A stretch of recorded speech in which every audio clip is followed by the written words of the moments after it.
இப்ப நம்ம பிரதமர் நரேந்திர மோடி அவர்கள் சமீபத்துல பார்லிமென்ட்ல பேசியிருந்தாரு. ஈரான், இஸ்ரேல், அமெரிக்கா இந்த வார் சம்பந்தமா பேசியிருந்தாரு. ம். இந்தியா இந்த கிரைசிஸ எப்படி சமாளிக்க போகுது அப்படின்றத நீங்க சொல்லுங்க ஜி கொஞ்சம். பிரதமர் பார்லிமெண்ட்ல ஹிந்தியில் பேசின உரைய நம்ம தமிழ்ல கொஞ்சம் கவனிச்சு பார்த்தோம்னா, அதிலேயே அவர் எல்லா பதில்களும் அதுல இருக்கு தம்பி. ஓகே.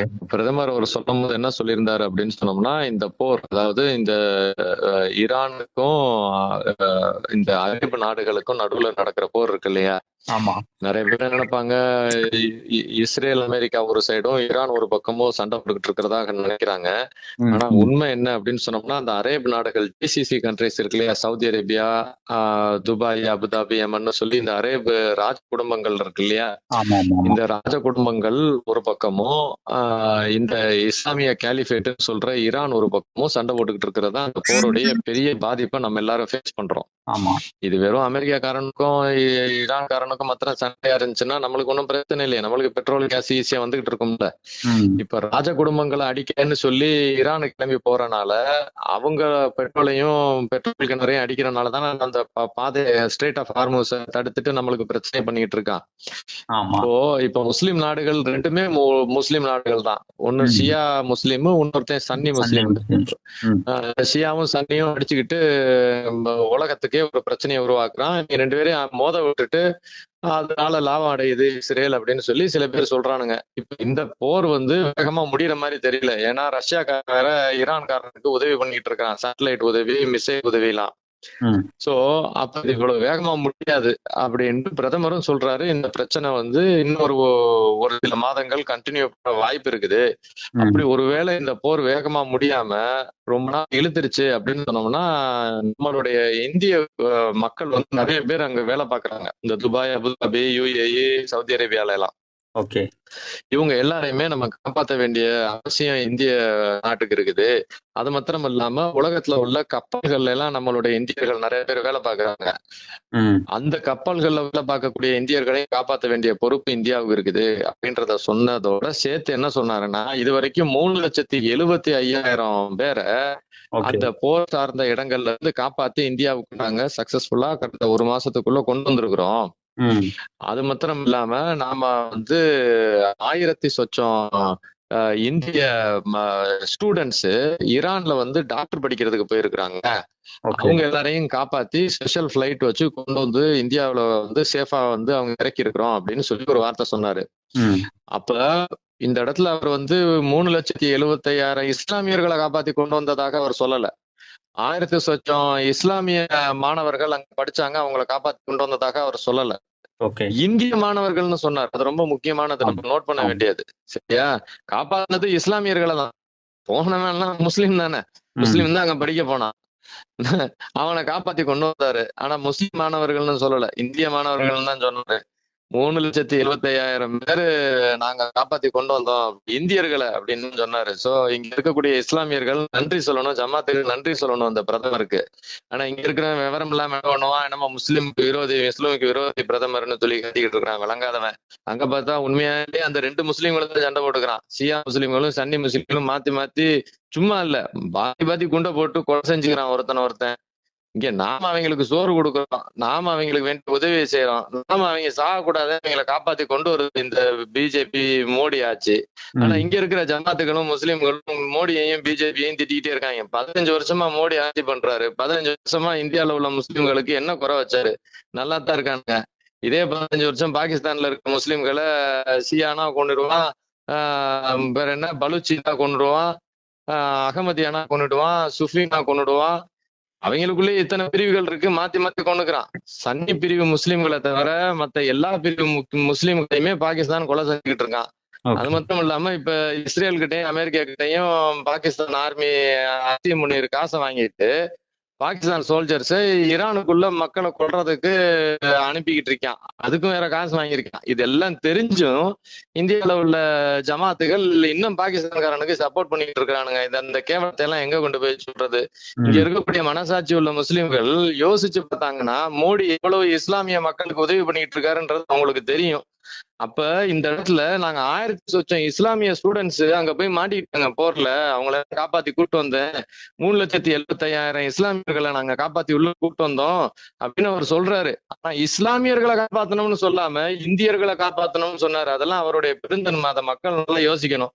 அது மாத்திரம் இல்லாம என்ன சொன்னார் அப்படின்னு சொன்னோம்னா, இந்த ஹார்மூஸ் துறைமுகத்துல நடக்கக்கூடிய பிரச்சனை பெட்ரோலு, கேஸ், ஃபெர்டிலைசர் இந்த 3 விஷயத்துக்கும் இந்தியாவுக்கு பாதிப்பை உருவாக்குறதுக்கு வாய்ப்பு நிறைய இருக்குது. ஆனா இந்த மாதிரி ஒரு சூழ்நிலையை எதிர்கொள்றதுக்காகவே இந்தியா கடந்த ஒரு சில வருடங்களாவே சில விஷயங்களை செஞ்சிருக்கு அப்படின்னு சொல்லி ஒரு சில விஷயங்களை பட்டியல் போட்டாரு. அதுல பட்டியல் ஒண்ணு என்னன்னா, இதுக்கு முன்னாடி காங்கிரஸ் ஆட்சி காலத்துல எல்லாம் 27 நாடுகள் கிட்ட இருந்து தான் நம்ம வந்து பெட்ரோல், கேஸ் எல்லாம் இம்போர்ட் பண்ணிக்கிட்டு இருந்தோம். இப்ப 41 நாடுகளா அந்த நாடுகளோட எண்ணிக்கையை கூட்டி இருக்கிறோம். அதனால நம்மளுக்கு ஒரு நாடு இல்லைனாலும் இன்னொரு நாடு எப்படியாவது பெட்ரோல், கேஸ கொடுத்துரும். அதனால மக்களே நீங்க கவலைப்படாம இருங்க. இது மாத்திரம் இல்லாம பிரதமர் மோடியுடைய பெர்சனல் ஃப்ரெண்ட்ஷிப்ல நம்ம ரஷ்யா கிட்ட இருந்து நம்ம ரெகுலரா வந்து கேஸையும் பெட்ரோலையும் வாங்கிக்கிட்டு இருக்கோம். அதனால பிரச்சனை இல்லாம நான் உங்களை பாதுகாத்துக்குவேன். நீங்க மக்களே நீங்க தைரியமா இருங்க அப்படின்ற ஒரு வார்த்தையை சொன்னாரு. அது மாத்திரம் இல்லாம 5.3 மெட்ரிக் டன்னு கேஸ் ஸ்டோரேஜ் நம்ம ஏற்கனவே இந்தியால இருக்கு. அதை 6.3 மெட்ரிக் டன்னா நாங்க வந்து இன்க்ரீஸ் பண்றதுக்கு எல்லா வேலையும் செஞ்சுக்கிட்டு இருக்கோம். அதனால பொதுமக்களே பயப்படாதீங்க, நான் உங்களுக்கு இருக்கிறேன், நீங்க கவலைப்படாம இருங்க அப்படின்னாரு. அதுக்கப்புறம் எல்பிஜி மாத்திரம் நம்பாம பிஎன்ஜி, வேற கம்ப்ரஸ்ட் நேச்சுரல் கேஸ் இந்த மாதிரி விஷயங்களை எல்லாம் செய்யறதுக்கும் நம்ம ஐஐடி குழந்தைங்க சில எல்பிஜிக்கு ஆல்டர்னேட்டிவா சில விஷயங்கள் செஞ்சிருக்கு. அந்த தொழில்நுட்பத்தை எல்லாம் உள்ள கொண்டு வந்து மக்களுக்கு எப்படியாவது கொண்டு வந்து கொடுத்துடலாம். அதனால பொதுமக்களே தைரியமா இருங்க, எவ்வளவு பெரிய போர் எங்க நடந்தாலும் உங்களுக்கு நான் முடிஞ்ச வரைக்கும் எந்த கஷ்டமும் இல்லாம பாத்துக்கிறேன் அப்படின்னு அடுத்த விஷயத்த சொன்னாரு. இன்னொரு பாயிண்ட் என்ன ஆட் பண்ணாரு அப்படின்னு சொன்னோம்னா, நாம இந்த வெளிநாட்டுல இருந்து இந்த பெட்ரோலு, கேஸ், ஃபெர்டிலைசர் இதெல்லாம் வாங்கக்கூடிய நாடா இருந்தா கூட முக்காவாசி கப்பல்கள் வந்து வெளிநாட்டு கப்பல்களாவே தான் இருக்கு. இதை கொண்டு வந்து உள்ள இறக்குற கப்பல்கள் எல்லாம். ஸோ 90% மேல இந்த கப்பல் எல்லாம் வந்து சைனாவால செய்யப்பட்ட கப்பலோ இல்ல வேற ஊர்களால உருவாக்கப்பட்ட கப்பலா இருக்குது. இப்ப இந்த கப்பலுக்கு இன்சூரன்ஸ் கொடுக்க மாட்டேன்னு லண்டன்ல உள்ள ஒரு பெரிய கம்பெனிக்காரன் சொல்றனால நிறைய கப்பல் முதலாளிகள் வந்து கப்பலை ஓட்டுறதுக்கு பயப்படுறாங்க. அதனால இந்த ரஷ்யாவே நம்மளுக்கு கொடுத்தா கூட, பெட்ரோலை கொடுத்தா கூட அந்த கப்பல் கொண்டு வந்து இங்க இறக்கும் போது அந்த கப்பல் முதலாளிகள் பயப்படுறாங்க நிறைய பேரு. நாம இந்தியாவே கப்பல்களை செஞ்சிருந்தா இந்த பிரச்சனை நமக்கு வந்திருக்காது. சோ இதுக்கு முன்னாடி நம்ம கப்பல்ல வந்து நம்ம நிறைய தயார் பண்ணக்கூடிய ஒரு சூழ்நிலை இருந்தது, கொஞ்சம் குறைஞ்சிருச்சு. இப்ப திரும்ப அதை இன்க்ரீஸ் பண்ணணும். அதனால 70,000 கோடி ரூபா நாங்க வந்து அவசரமா இதுக்காகவே பணத்தை ஒதுக்குறேன். இந்தியாவே கப்பல்களை செஞ்சு இந்த கப்பல்கள் ஓட்டுறதெல்லாம் இந்தியர்களே செய்யணும் அப்படின்னு சொல்லி அதுக்கு 70,000 கோடி ரூபாய் அவசரமா நான் பணத்தை ஒதுக்குறேன் அப்படின்னு சொன்னாரு. இது போக வந்து இன்ட்ரீம் மினிஸ்டீரியல் குரூப் அப்படின்னு சொல்லி நான் ஒண்ணு உருவாக்க போறேன் அப்படின்னு அவர் சொன்னாரு. அந்த பர்டிகுலர் பாயிண்ட் தான் கொஞ்சம் மக்கள் வந்து தப்பா புரிஞ்சுக்கிறாங்க. அது என்னன்னா, இன்ட்ரீம் மினிஸ்டீரியல் குரூப் அப்படின்னா, இந்த மாதிரி ஒரு உலக லெவல்ல ஒரு பிரச்சனை இருக்கும் போது நாம இந்தியா எந்தெந்த வகையில நம்மளை நாமளே தற்காத்து கொள்ளலாம், எப்படி நம்மளுடைய மக்களுக்கு எந்த கஷ்டமும் இல்லாம பாத்துக்கலாம் அப்படின்றதுக்காக ஒரு ஒரு ஒரு அறிவு சார்ந்த மக்களுடைய ஒரு கூட்டமைப்பை உருவாக்க போறேன். அந்த கூட்டமைப்பு எப்படி இருக்கும்னா, எப்படி கொரோனா காலகட்டத்துல ஒரு அறிவு சார்ந்த டாக்டருங்க இந்த மாதிரி விஞ்ஞானிகளை எல்லாம் வச்சு நாம ஒரு குரூப் உருவாக்கணுமோ, அந்த மாதிரி அரசாங்கத்திற்கு அட்வைஸ் பண்ணக்கூடிய ஒரு இன்ட்ரீம் மினிஸ்டீரியல் குரூப் உருவாக்கணும் அப்படின்ற ஒரு வார்த்தையை சொன்னாரு. இந்த வார்த்தையை பிடிச்சுக்கிட்டு காங்கிரஸ்காரன் என்ன பண்ணிட்டான், கொரோனால லாக்டவுன் கொண்டு வந்த மாதிரி இங்க கொண்டு வர போறாங்க அப்படி இப்படின்னு சொல்லி இப்ப மண்டையை கழிச்சு மக்கள் கொஞ்சம் பயமுறுத்திக்கிட்டு இருக்கிறான்னு வச்சுக்கோங்களேன். சோ அடிப்படையில இந்த விஷயங்களை சொல்ல வந்த பிரதமர் கடைசியா முடிக்கும் போது இன்னும் 2 எக்ஸ்ட்ரா பாயிண்ட் சொல்லி சொன்னாரு. இந்த மாதிரி ஒரு உலக லெவல்ல பிரச்சனைகள் இருக்கும் போது சென்ட்ரல் கவர்மெண்ட் எவ்வளவுதான் கஷ்டப்பட்டு மக்களுக்கு எந்த பிரச்சனையும் வராம அவங்கள பாதுகாக்கணும்னு நினைச்சாலும் ஸ்டேட் கவர்மெண்டோடைய ஒத்துழைப்பு நம்மளுக்கு எப்பயுமே தேவை. அதனால ஸ்டேட் கவர்மெண்ட் எல்லாமே வந்து இந்த கட்சி அது இதுன்னு அந்த அரசியல் எல்லாம் பண்ணாம இது அட்மினிஸ்ட்ரேஷன், அதாவது அரசு நிர்வாகத்துக்கு ஒத்துழைச்சு பொதுமக்களுடைய பாதுகாப்பையும் அவங்களோட நன்மையும் கொஞ்சம் பேணி இருக்கணும் அப்படின்ற ஒரு வார்த்தையை சொன்னதோட கடைசியா ஒரு வார்த்தை சொன்னாரு. இந்த மாதிரி ஒரு பிரச்சனையான காலத்துல சில புல்லுருவிகள், சில சுயநலவாதிகள் பொருள்களை வாங்கி உள்ள தேக்கி வச்சுக்கிட்டு விலை ஏறும் நம்ம வித்து காசு பண்ணிடலாம்னு சொல்லி அவங்களுடைய சுயநலத்தினால ஹோர்டிங் அப்படின்னா தமிழ்ல என்னது? அதாவது இந்த அரிசி கோதுமை எல்லாம் வாங்கி உள்ள வச்சு பூட்டி வச்சுக்கிட்டு விலை ஏறினதுக்கு அப்புறம் விற்கலாம்னு நினைப்பானுங்கல்ல. அந்த மாதிரி ஒரு கேவலமான செயல்களை செய்யறதுக்கு இந்தியால நிறைய பேர் கிளம்புவான். இந்த மாதிரி சுயநலமான மனிதர்கள்னால இந்திய ஏழைகளும் மிடில் கிளாஸும் பாதிக்கப்படுறதுக்கு வாய்ப்பு நிறைய இருக்குது. அதனால ஸ்டேட் கவர்மெண்ட் எல்லாம் கொஞ்சம் கவனமா இருக்கணும். இந்த பர்டிகுலர் விஷயத்துல சென்ட்ரல் கவர்மெண்டோட ஒத்துழைப்பு கொடுக்கணும். இதைத்தான் அவர் சொன்னாரு. பொதுமக்களுக்கு எவ்வளவு பெரிய பிரச்சனைகள் இருந்தாலும் எப்படியாவது பாதுகாக்கணும்னு சொல்லி இந்த கவர்மெண்ட் முடிஞ்ச வரைக்கும் முயற்சி பண்ணுதுப்பா. எலெக்ஷன் முடிவு வரைக்கும் எந்த ஒரு இஷ்யூவும் வராது. இப்ப கூட பிரதமர் மோடி அந்த கலால் வரி எல்லாத்தையுமே குறைச்சிருக்கிறாரு. கலால் வரியை எடுத்து விட்டாரு. எதுக்குன்னா பொதுமக்களுக்கு எந்த பிரச்சனையும் வந்துடக்கூடாது. பெட்ரோல் விலை, டீசல் விலை, கேஸ் விலை எல்லாம் பெரிய லெவல்ல இன்க்ரீஸ் பண்ணக்கூடாதுன்னு கேள்வி எழுது. எல்லா நாடுகளும் உயர்த்திக்கிட்டு இருக்கும் போது ஏன் இந்தியா குறைக்கணும்ன்ற ஒரு கேள்வி எழுதல். ஐயா, நாம ரஷ்யா கிட்ட இருந்து சரக்கு வாங்குறோம்.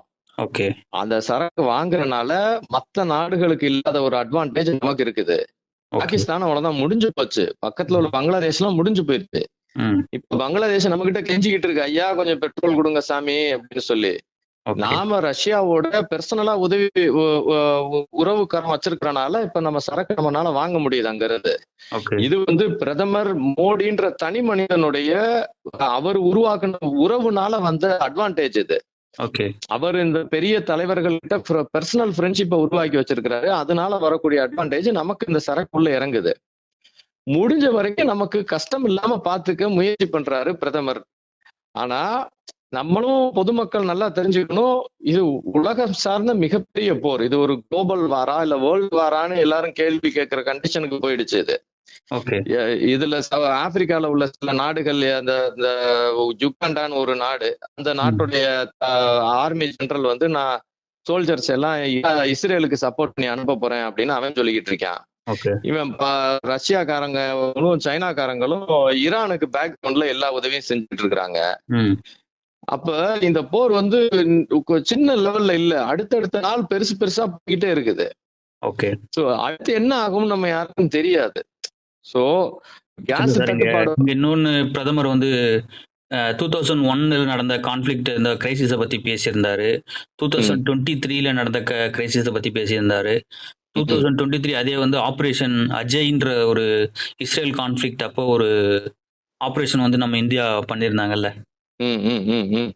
இந்த மாதிரி சிச்சுவேஷன்ல இந்தியா இந்த மாதிரி சிறப்பா கையாளுறது என்ன காமிக்குது நீங்க நினைக்கிறீங்க? நாம ஒரு விஷயம் நல்லா தெரிஞ்சுக்கணும். பிரதமர் நாமளே நம்மளோட ஆயுதங்களை செய்யணும் அப்படின்னு சொல்லி தமிழ்நாட்டுல தானே மகாபலிபுரத்துல அந்த ஆயுத கண்காட்சி இதெல்லாம் பண்ணாரு. சோ நம்மளே விக்ஷித் பாரத், நம்மளே எல்லாத்தையும் செய்யணும்னு சொல்லும் போது எல்லாரும் கேள்வி பண்ணாங்க பிரதமரை. இன்னைக்கு நம்மளே ஆயுதம் செய்யறது மாத்திரம் இல்லாம நம்ம ஆயுதம் ஏற்றுவதிலேயே ஒரு முக்கியமான நாட்டை மாறிக்கிட்டு இருக்கிறோம். மாறிட்டோம். ஏற்கனவே நம்ம மிசைல் தயார் பண்ணி நிறைய நாடுகளுக்கு ஏற்றுமதி பண்ற பொசிஷன்ல இருக்கிறோம். சோ ஆனா அன்னைக்கு நம்மள கேலி பண்ணானுங்க, காங்கிரஸ்காரன எல்லா பேரும் கேலி பண்ணானுங்க. சோ இப்பயுமே பாத்தீங்கன்னா இந்த பிரதமர் இருக்கிறனாலதான் நம்ம நாடு ஏதோ வண்டி ஓடிட்டு உருப்படியா இருக்கோம். நம்ம இப்ப விஷயம் என்னன்னா, இந்த பிரதமருக்குமே நிறைய பிரச்சனைகளை உருவாக்குறதுக்கு நம்ம உள்நாட்டிலயுமே வேலை செய்ய ஆரம்பிச்சிட்டானுங்க. இப்ப நீங்க நடுவுல கவனிச்சீங்க அப்படின்னு சொன்னோம்னா, இந்த பேர் என்னது, இந்த நார்த் ஈஸ்ட் ஊர் இருக்கு பாத்தீங்களா, மணிப்பூர் பக்கத்துல ஒரு 12 பேர் அரெஸ்ட் பண்ணாங்க பாருங்க. அமெரிக்கனு, யுக்ரைனியன் எல்லாம் அரெஸ்ட் பண்ணாங்க. கவனிச்சீங்களா? அங்க இருக்கக்கூடிய அந்த மணிப்பூர்ல இருக்கக்கூடிய தீவிரவாதிகளுக்கு ட்ரோன் எல்லாம் கொண்டு வந்து கொடுத்து அங்க உள்ள மக்கள் அட்டாக் பண்ணுங்க, பெண்களை கற்பழிங்க, வீடியோ போடுங்க, அதை நாங்க காங்கிரஸ் கிட்ட கொடுத்து அதை பார்லிமெண்ட்ல கத்த விடுவோம், மோடிக்கு அகேன்ஸ்டா ஒரு பிரச்சனையை பண்ணுவோம், உள்நாட்டுல ஒரு கலவரத்தை உருவாக்குவோம், இந்த கலவரத்துக்கு எல்லாம் காரணம் மோடின்னு சொல்லுவோம். ஆனா பேக்ரவுண்ட்ல வேலை பாக்குறது யாரு? அமெரிக்கால இருந்து வரக்கூடிய உளவு அமைப்புகள். அதுலதான் ஒரு 12 பேரை பிடிச்சிருக்கான். யார் அந்த உளவு அமைப்பு அப்படின்னு சொன்னோம்னா, அமெரிக்கால ஒருத்தர் இருக்கான் பாத்தீங்களா, அவன் பேர் என்ன, ஜார்ஜ் சரோஸ்னு ஒருத்தன், அவனோட சேர்ந்த கோஷ்டிங்க தான் இவங்க வந்து பிடிபட்டு இருக்கானுங்க. யாரா ஜார்ஜ் சரோஸ்ன்னு பார்த்தா நம்ம ராகுல் காந்திக்கு க்ளோஸ் ஃப்ரெண்டு. இப்ப ட்விட்டர்ல எல்லாம் ராகுல் காந்திக்கு ரெகுலரா ஹை ஹலோ போட்டுட்டு இருக்க ஆளு தான் ஜார்ஜ் சரோஸ். அப்ப இந்த ஜார்ஜ் சரோஸ் ஆளுங்க ஒரு 12 பேரை மணிப்பூர்ல பிடிச்சிருக்காங்க. இந்த மணிப்பூர்ல இவ்வளவு பெரிய கலவரத்தை பண்ணி இங்க வந்து பிரச்சனை பண்றதுக்கு. அதே மாதிரி நீங்க வந்து பங்களாதேஷ்ல ஒரு ஹோட்டல் ரூம், 5 ஸ்டார் ஹோட்டல் ரூம்ல ஒரு ஆளை கொலை செஞ்சிருந்தாங்க, கவனிச்சீங்களா? அவன் வந்து ஸ்னைப்பர் அட்டாக் பண்றவனா. யார் அந்த ஸ்னைப்பர்னு பார்த்தா கடைசி மோடிய குறி வச்சு வந்த ஒரு ஆளை எவனோ ஒருத்தன் போட்டு தள்ளி இருக்கிறான். நம்ம கவனிச்சீங்களா அந்த நியூஸ் வந்தது? இதே மோடியை வந்து ரஷ்யாவுக்கு போகும்போது ஒரு காருக்குள்ள உட்காந்து 40 நிமிஷத்துக்கு மேல புட்டின் கூட தனியா பேசியிருந்தாரு. அப்ப அங்க இருந்து வரும்போது தைரியமா ஒரு வார்த்தையும் கொஞ்சம் சூடகமா சொன்னாரு, கவனிச்சீங்களா? சோ இப்ப நம்ம மறந்துடக்கூடாது, இந்த மாதிரி ஒரு சூழ்நிலையில உலகமே போர்ல இருக்குது. அமெரிக்காவும் போர்ல இறங்கிடுச்சு, ரஷ்யாவும் சைனாவும் இன்னொரு பக்கம் இறங்கிட்டு இருக்கு. உலக பொருளாதாரத்துல ஒரு மிகப்பெரிய ஷிஃப்ட் நடந்துட்டு இருக்கு. இதுல இந்தியாவோட ஃபாரின் டிப்ளமசி பத்தி எப்படி சார் இதுல எடுத்துக்கிறது? நம்ம தம்பி, இந்தியாவை போர்ல எப்படியாவது இறக்கி விடணும்னு நினைக்கிறானுங்கப்பா எல்லாரும். நீங்க என்னைக்குமே இந்த மாதிரி உலக லெவல்ல பெரிய போர் நடக்கும் போது பாத்தீங்கன்னா போரை ஜெயிக்கிறவன் கூட பொருளாதாரத்துல தோத்து போயிருவான். ஆனா போர் நடந்துகிட்டு இருக்கும் போது சப்ளை பண்ணிட்டு இருக்கான்ல, சண்டை போட்டுக்கிட்டு இருக்கவனுக்கு, அவன் பாத்தீங்கன்னா போர் முடியும் போது அவன் பணக்காரன் ஆயிடுவான். இப்படித்தான் அமெரிக்கா பணக்காரன் ஆச்சு 2ஆம் உலக போர் பிரச்சனை இல்லை. இப்ப இந்தியா போர்ல போகாம இந்த சண்டை போட்டுக்கிட்டு இருக்கிற பயல்களுக்கு எல்லாம் அரிசி கோதுமை சப்ளை பண்ண இல்ல ஆயுதம் சப்ளை பண்ணன்னு இருந்தா நம்ம 148 கோடி மக்களுக்கும் வேலை வாய்ப்பு இருக்கும். நம்ம கொஞ்சம் கொஞ்சமா பணக்கார நாடா மாறிடுவோம். ஆனா நம்ம இந்த மாதிரி பணக்கார நாடா ஆகக்கூடாதுன்னா நம்மளை ஏதாவது ஒரு போர்ல இறக்கி விடணும்னு அமெரிக்காக்காரன் சதி செய்யறான். அப்ப அவன் என்ன பண்றான், நாங்கெல்லாம் சண்டை போட்டு நாசமா போயிட்டு இருக்கும்போது நீ மாத்திரம் சண்டைக்கு இல்லாம வெளியே நிக்கிறியா, அப்ப நீனு வாழ சண்டைக்கு அப்படின்னு நம்மள இழுக்க பாக்குறதுக்காக ஒண்ணு பாகிஸ்தானை வச்சு சண்டை இழுக்க பார்ப்பான், இல்ல பங்களாதேஷ வச்சு இழுக்க பார்ப்பான். இப்ப இந்த மாதிரி இழுக்கும் போது இந்த மோடின்னு ஒரே ஒரு ஆள் உள்ள உட்காந்துக்கிட்டு லஞ்சமும் வாங்க மாட்டேன்றாப்ல, புள்ள குட்டி இல்லாத ஆளா போயிட்டாப்ல. காங்கிரஸ்னா நம்ம சொன்னதெல்லாம் கேட்கும், இந்த ஆளு மோடி அதையும் சொல்ல மாட்டேன் கேட்க மாட்டேன்றாப்ல. அப்ப என்ன பண்றது அப்படின்னு ஒரு பிளானை போட்டு அவன் 3 பிளான் யூஸ்வலா பண்ணுவான். எல்லா தலைவர்களையும் அவன் அழிக்கிறதுக்கு அந்த பிளானை தான் அமெரிக்கா CIA செய்யும். ஒண்ணு என்ன பண்ணுனா உள்கட்சிக்குள்ளேயே பூசலை உருவாக்கி அந்த அரசு தலைவரை கீழே இறக்கி விடும். அப்படி முடியலையா பார்டர்ல டிஸ்பியூட்டை உருவாக்கி ஏதாவது ஒரு பிரச்சனை உருவாக்கி அந்த தலைவரை தூக்கி விடும். இப்ப இந்த ஷேக் ஹசீனாவை முடிச்சு விட்டாங்க பாருங்க, உள்கட்சியிலேயே பண்ணி உள்ளேயே ஒரு பிரச்சனையை கிளப்பினாங்க பாத்தீங்களா? அப்புறம் அந்த கெடாஃபின்னு ஒருத்தனை அந்த அவங்க ஊர் மக்களை வச்சு அடிச்சு கொலை செய்ய வச்சாங்க பாருங்க. இதெல்லாம் அமெரிக்கா பண்ற வேலை தான், சரியா? இந்த வேலையெல்லாம் செய்வான். இப்ப இதே வேலையை நம்ம மோடிக்கு அகேன்ஸ்டாவும் செய்ய பாக்குறான். சோ 3வது பாயிண்ட் என்னன்னா அசாசினேஷன்னா தலைவரை வந்து இந்த மாதிரி ஏதாவது ஸ்னைப்பர் வச்சு ஏதாவது வெடி வச்சு ஆளை காலி பண்றது. ஏன்னா இந்தியால பாத்தீங்கன்னா நம்மளுடைய தலைவருக்கு 3/4 பேரை கொண்டிருக்காங்க வெள்ளக்காரங்க, கவனிச்சு பாத்தீங்களா? அவனே வந்து ஒரு இந்த நம்மளே உங்க சேனல்ல வேற பேசியிருக்கோம் இல்லைங்களா, தி கான்வர்சேஷன்ஸ் வித் குரோன் ஒரு புஸ்தகத்துல வந்து எத்தனை இந்திய தலைவர்களை கொலை செஞ்சேன்னு சொல்லி வெள்ளக்காரன் CIA ஏஜென்ட் எழுதியிருக்கான்னு சொல்லி நம்மளுடைய தலைவர்கள் வரிசையா கொண்டிருக்கிறான். நம்ம பாருங்க, ராஜீவ் காந்தி, இந்திரா காந்தி, அதுக்கு முன்னாடி இவரு ஹோமி பாபா, எத்தனை சயின்டிஸ்ட் எல்லாரையும் போட்டு தள்ளிருக்கான் வெள்ளக்காரப்ப. சோ இப்ப அவன் சொல்றதுக்கெல்லாம் வாலாட்டிட்டு இருக்கக்கூடிய காங்கிரஸ் மாதிரி ஆளுங்க இருந்தாங்கன்னா உயிரோட விட்டுருவான். நான் இந்திரா காந்திய சொல்லல, இந்திரா காந்தி அவன் சொன்னதை கேட்கறதுனாலதான் அந்த அம்மா முடிச்சு விட்டானுங்க. சோ இப்ப இந்த பிரதமர் இருக்காரு, இவரும் அவங்க சொல்றதை கேட்க மாட்டேன்றாப்ல. நம்ம இந்தியாவுக்கு எது நல்லதோ அதை செஞ்சுக்கிட்டு இருக்காப்ல. இப்ப விஷயம் என்னன்னா அவரை குறி வச்சு ஒரு கூட்டம் ஏற்கனவே வந்துருச்சுன்றதை நம்ம கவனிக்கிறோம். நம்ம மக்களையும் அவருக்கு அகேன்ஸ்ட் திருப்புறதுக்கு இனிமே என்னென்ன சதி வேலை செய்யணுமோ செய்வானுங்க. இப்ப பாருங்க, அவன் அந்த அமெரிக்கால ப்ரொஃபஸரா இருந்துட்டு வந்த ஆளு தானே இந்த ஆளு. இங்க ஒரு ஆள் இருக்கான் பாருங்க, பேர் என்ன, சுப்பிரமணிய சாமின்னு ஒரு ஆளு. அவன் இப்பயே கிளப்ப ஆரம்பிச்சான் பாத்தீங்களா, மோடிக்கு அகேன்ஸ்டா கெட்ட பேர் உருவாக்குறதுக்கு. அவர் அந்த ஃபைல்ல இருந்துச்சு, பேர் என்ன, ஏதோ அமெரிக்கால எவனோ ஒருத்தர் அவன் அங்க போனாரு, அந்த ஐலாண்டுக்கு போனாரு, இப்ஸ்டீன் இப்ப ஆரம்பிச்சிட்டான் பாத்தீங்களா. அவன் ஸ்லோவா மண்டே கல்வி மக்களை வந்து பிரதமருக்கு அகேன்ஸ்டா திருப்புறதுக்கு சதி வேலையே வெள்ளக்காரன் சொல்லி இவங்க இங்க ஆரம்பிச்சிட்டானுங்க ஒவ்வொருத்தான். இந்த மாதிரி ஒரு குரூசியலான டயத்துல பொதுமக்கள் நாம கொஞ்சம் கேர்ஃபுல்லா நம்மளுடைய பிரதமருக்கு பின்னாடி நிக்கணும். ஏன்னா இப்படி ஒரு பிரதமர் இருக்கிறனாலதான் அந்த நாடு உருப்பிட்டு ஓடிக்கிட்டு இருக்குது. இவ்வளவு கிரைசிஸ்லயும் நாம கொஞ்சம் பொறுப்பா இருக்க வேண்டிய அவசியம் இருக்கு தம்பி இன்னைக்கு.